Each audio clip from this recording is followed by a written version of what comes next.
Just nii, tervist minu poolt. Ma nüüd räägin natukene laiemalt võib-olla, aga esimese hooga rõhutan ka selle mulla tähtsust, tuletades meelde, et ma just eelmine aasta soovitasin kadettidel käe peale tätoveerida 3 tähte MSR ja öelda, et nende muldade peal te minna ei taha.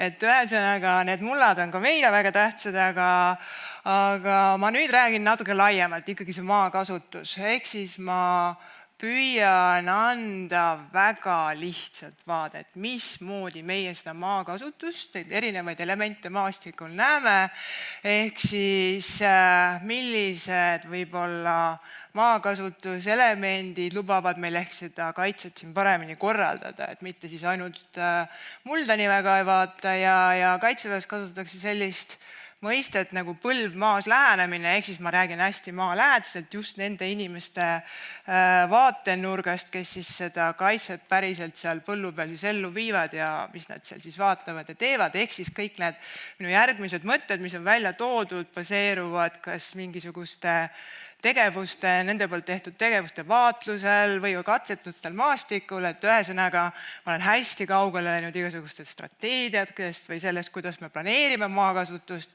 vaid just see moment, mismoodi me seda maakasutust vaatame.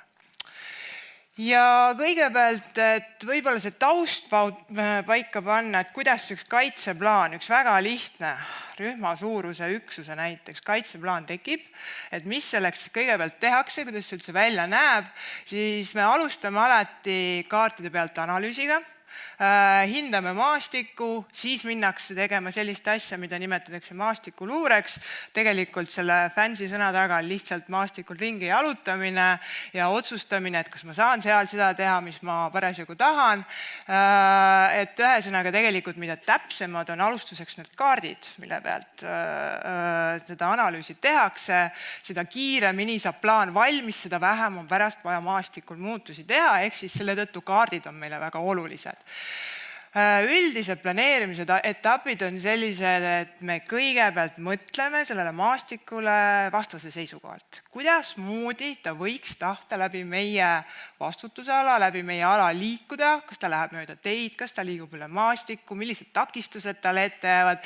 Et see on selline esimene vaade sellele maastikule planeerimisel ja siis tuleb selle peale siis see järgmine moment, kui vastane nüüd sealt tuleb, seal jääb ta kinni, seal ta on aeglane, sealt ta vist ei saa läbi, hakkame me siis vaatama, et aga kuidas me siis seda kõige paremini justkui mõjutada saame ja talle siis nagu vasta hakata. Et see on selline üldine nagu analüüside või rida või struktuur, kuidas see kõik pihta hakkab.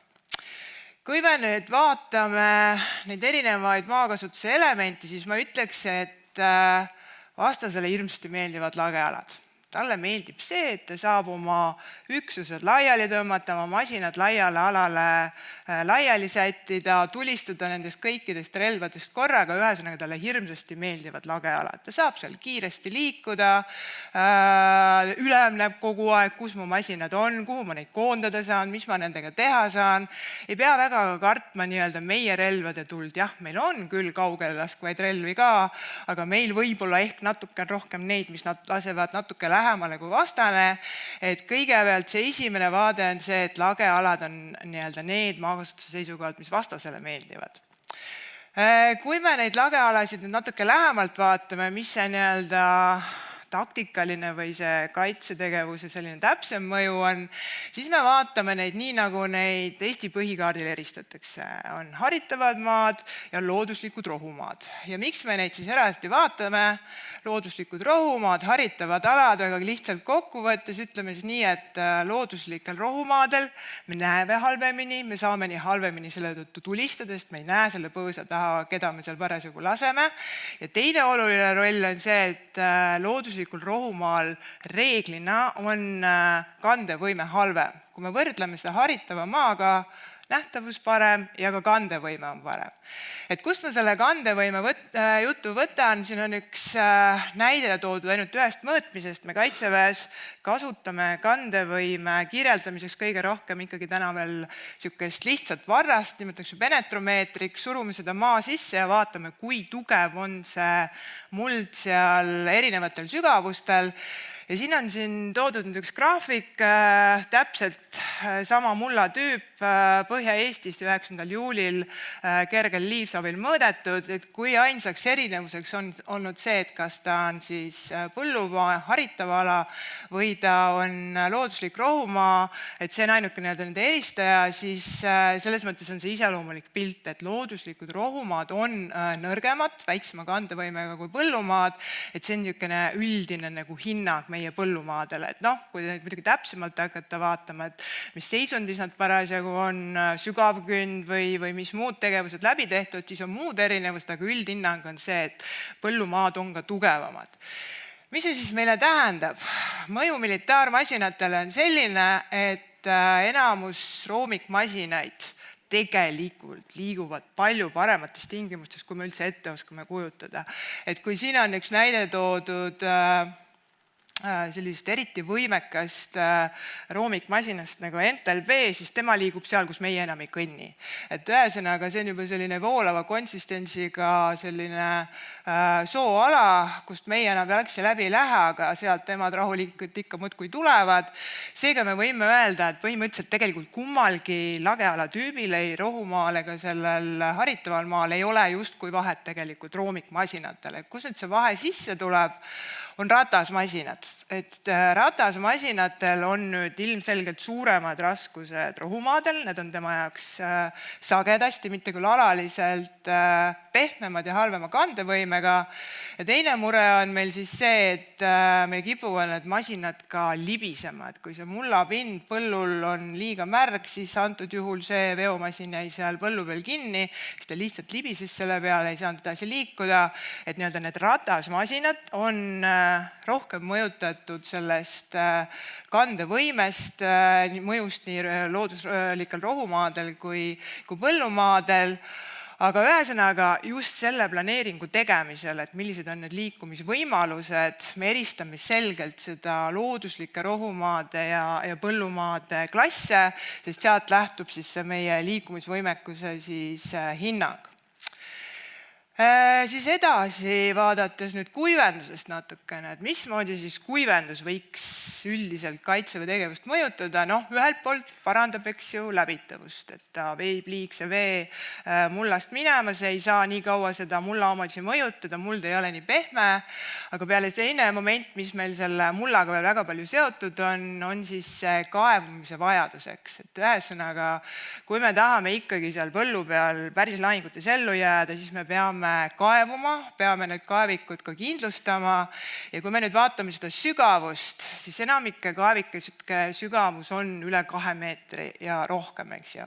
Kuivendus minu andmetel täna ulatub seal kuni 1,2 meetrini, ehk siis me läheme sügavamale, kui see kuivenduse mõju on, ehk siis me ei saa öelda, et kuivendus väga palju siis soosiks seda kaitsetegevust ja mida see siis tähendab maailmas üks kõige sellisem kuulsam näide sellest, kuidas tegelikult ka savi võib-olla oli see, mis määras lahingute edukuse, on esimesest maailmasõjast see pressilahingud, kus selgelt kirjeldatakse seda, mismoodi see vesi sinna kaavikusse kogunes ja palju pärast oli neid jalgu amputeerida ja palju oli põhjuseks just nimelt see, et need üksused seisid seal konstantselt vee sees ja mida kurja see tegi, et ühesõnaga mis see siis meile nüüd siin Eestis tähendab, et 60% märgasid muldasid, oleme ka ise sellised kaevumiskatseid sinna juurde teinud, et näha, kus see põhjavesi siis ikkagi on siis selliseid kohtasid, kus meil tasub ainult labidus maa sisse lüüa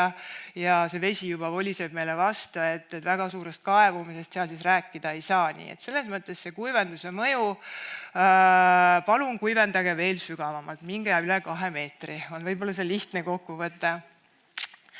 Edasi, nüüd see kraavide tähendus. Kraavid on üsnagi oluline nähtus kaitseväe jaoks ja nende puhul ma ütleks, et see võtmeküsimus on, et kus kohas nad asuvad.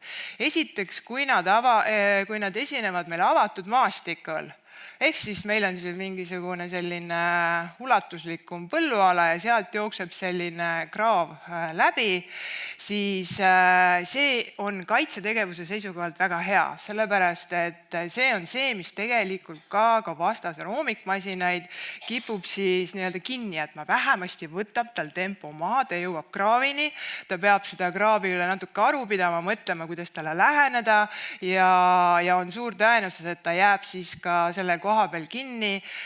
See on see moment, kus me saame siis teda ka paremini siis sihtida, meil on see aeg, kus me saame temaga siis, nagu öeldud, siis teda mõjutada.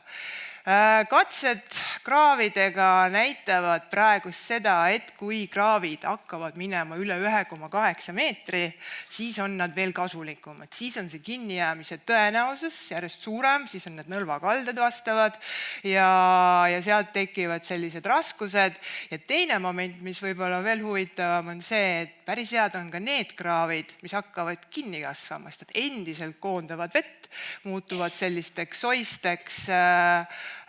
soisteks aladeks ja ka sinna kiputakse kinni jääma. Nii et põhimõtteliselt 2 sellist vastandlikku nähtust, et kas siis kraavid sügavamaks või neid siis üldse lasta kuidagi moodi natuke kinni kasvada, et need siis mõjuvad päris hästi.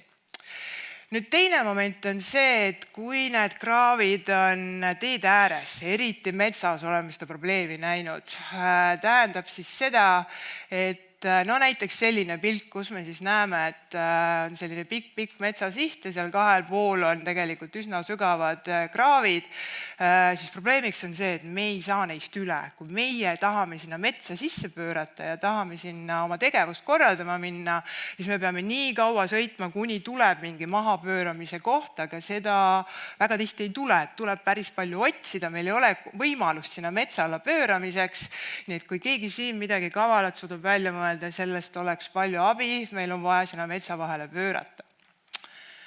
Nii, edasi, metsade militaarne tähendus.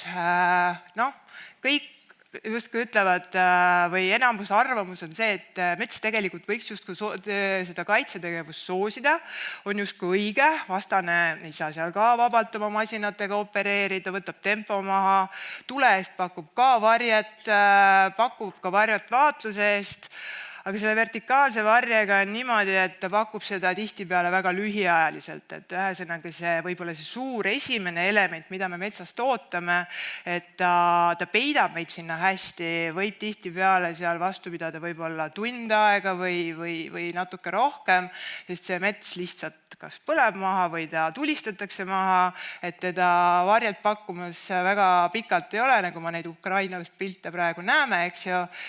Aga siiski võime siiski kokku võtta, et vastane pigem väldiks seda metsa, ta ei näe, ta ei saa kiirustada, ta ei saa tulistada, et sellest kõigest hoolimata võiksime mõelda, et mets ikkagi justkui soosib meie seda kaitsetegevust.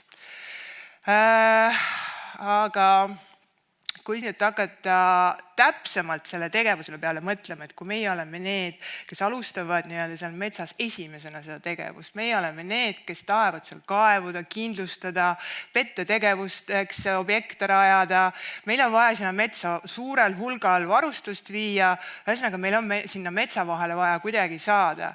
Ja kui täna minna Eesti metsa vahele siis vaatama, et millised on need liikumisvõimalused nii-öelda metsaalade sees, siis ütleme nii, et ideaalne siht kaitseväelase jaoks, meie kõigi jaoks oleks midagi sellist, nagu siin nüüd vasakult näha, et ta on hästi sõidetav, ta on täiesti olemas, me saame temaga arvestada, aga järgmised on siis need reaalsed pildid maastikul täna, kuidas meie sihid tegelikult täna välja näevad, ehk siis kõikide nende piltide peal peaks selle koha peal siht olema, neid sihtasid seal ei olegi enam. Me ei leia neid ülesse, me ei saa neid kasutada ja nagu kaitseväelased ise väljendasid, kui me ikkagi kaardi peal on siht, siis me eeldame, et ta on metsas olemas, ehk siis selline, nagu ta vasakult on näha, aga kui reaalsus on midagi sellist, siis mida see mõjutab? Mõjutab seda, et meil tuleb hakata uut plaani tegema. Meie ei saa sinna ka metsa kuidagi liikuda, oma tegevust sättima, sellepärast, et me lihtsalt ei mahu sinna või me ei saa sinna metsa kuidagi, eks. Et selline mõju on metsasihtide kinni kasvamisel.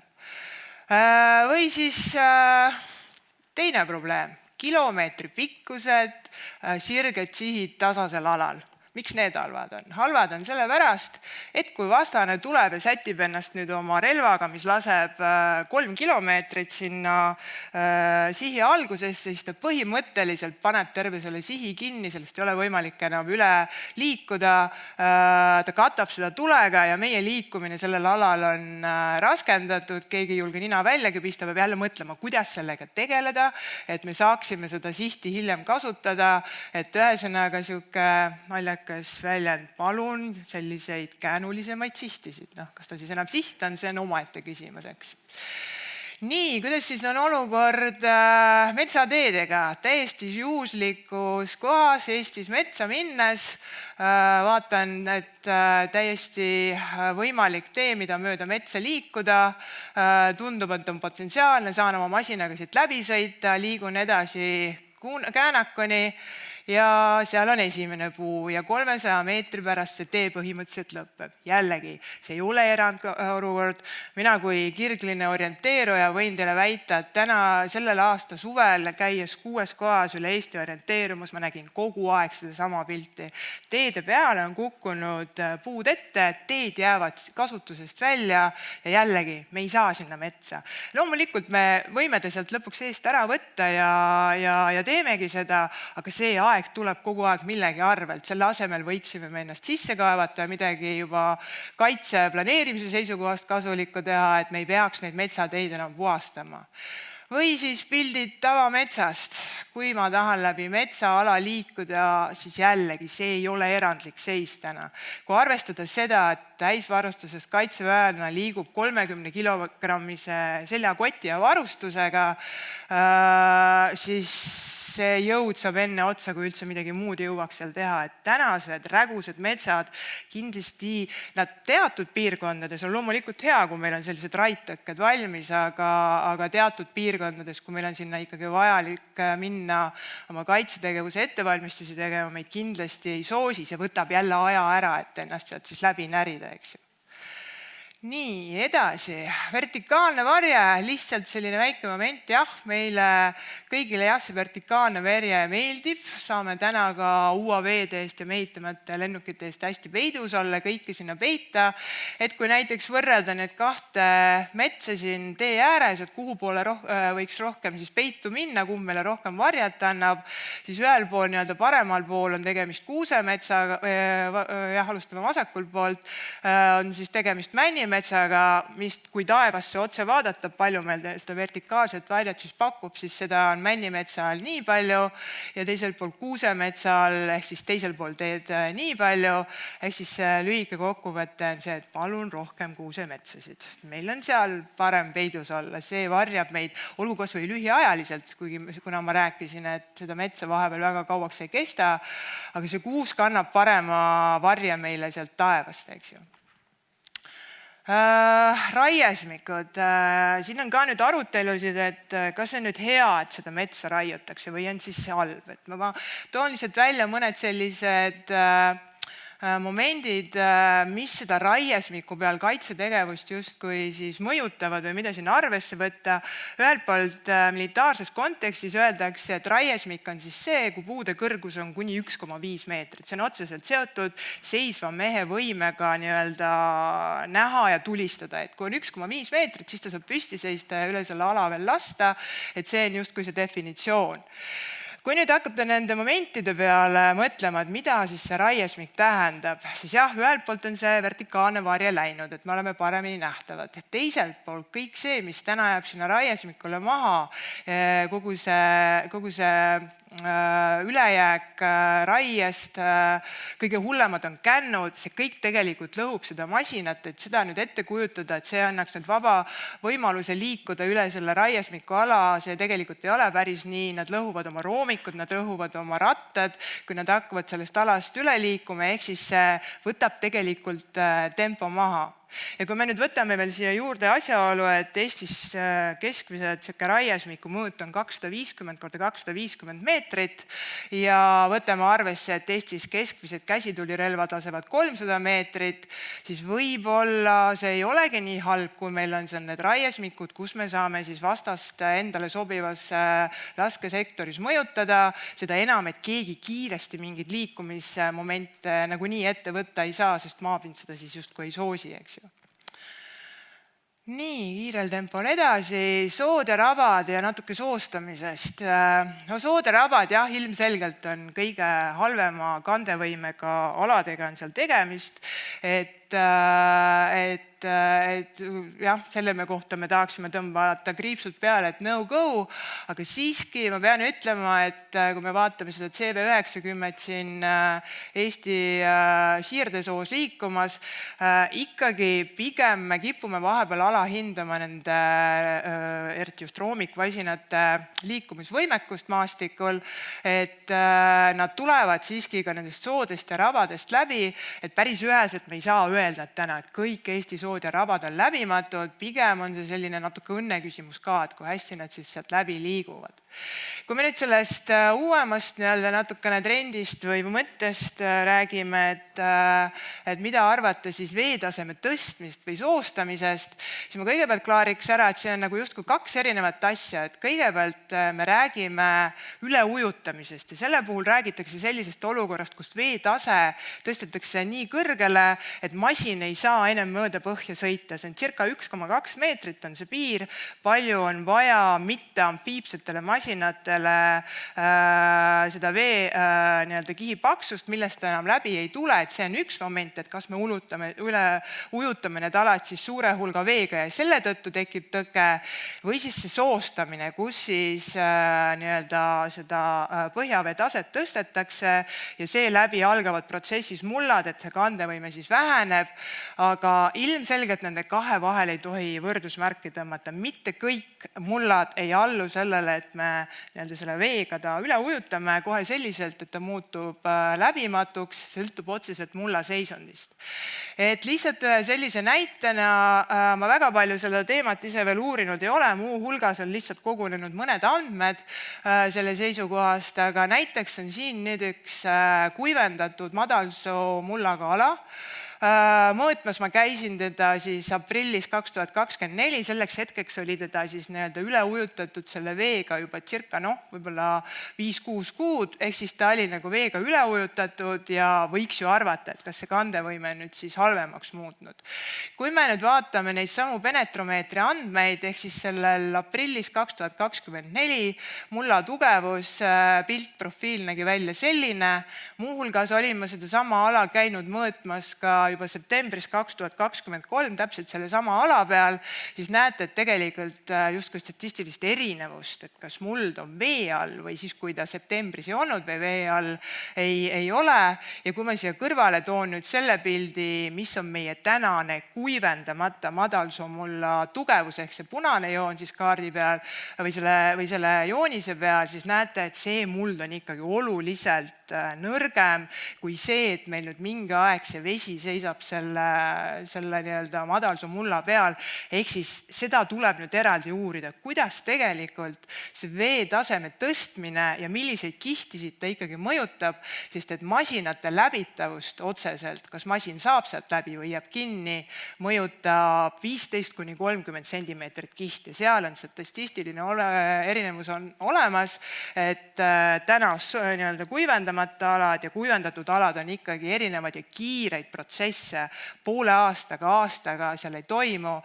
Muld muutub, eriti turvas tähendab, muutub siis selliseks hüdrofoobseks, ta ei segune selle veega, et ühesõnaga ta ei muutu sugugi nii kiiresti halvema kandevõimega alaks. Ehk siis meil on justkui kaks varianti, turvas käitub elastselt, siin pärast 10 ületust ei ole see ala üldsegi mitte läbimatuks muutunud või siis, kui ta on kuivendamata, siis ta oli juba 3 ületuse järel selles seisus, et masin hakkas seal siis kinni jääma.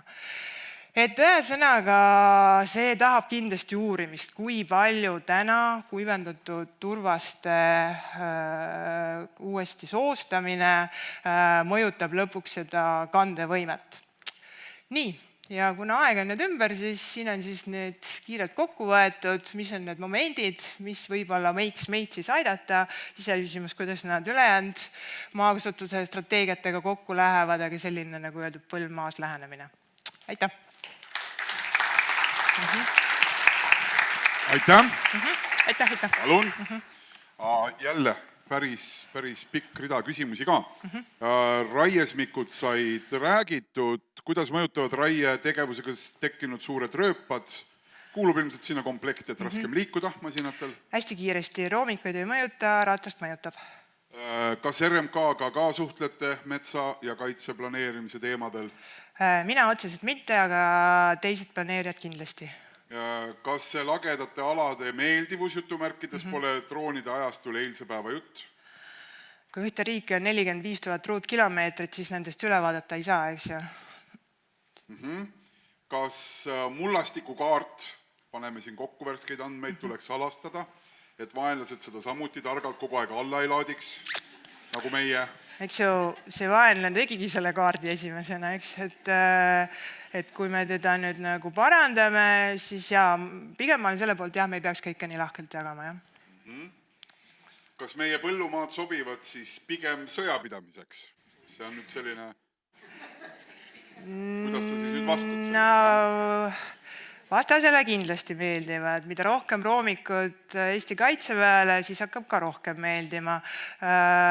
Ratasmasinaga on see lugu, et sõltub sellest, palju sajab. Asjad käivad väga kiiresti. Üks päev on Eesti mõistes suur erinevus. Kui saab palju, siis hakkavad asjad juhtuma ratasmasinaga. Kui ei saja, siis võib ka ratas kihutada nagu hull. Siis veel siin natuke laiem pilt ka, et hooldamata sihid kaitsealadel vähendavad ka nende alade puhkeväärtust, et koostöökoht selgitustöös Keskkonnaametile. Ja ka orienteerujate vaimustus sellest alast. No ma arvan, et Keskkonnaametid võib-olla mõjutavad rohkem laiguliselt kui lihtsalt need orienteerujad. Et kui niimoodi minna, siis millist vormi valida, see on selline soovitus. Ja seda kuivendamise teemat oli juba ja droonide teemat ka oli juba, siis jääbki üle ainult veel nentida seda nendingut, mis siin oli, et väga põnev ja hariv teine vaade. Suur aitäh, major Vennik! Aitäh!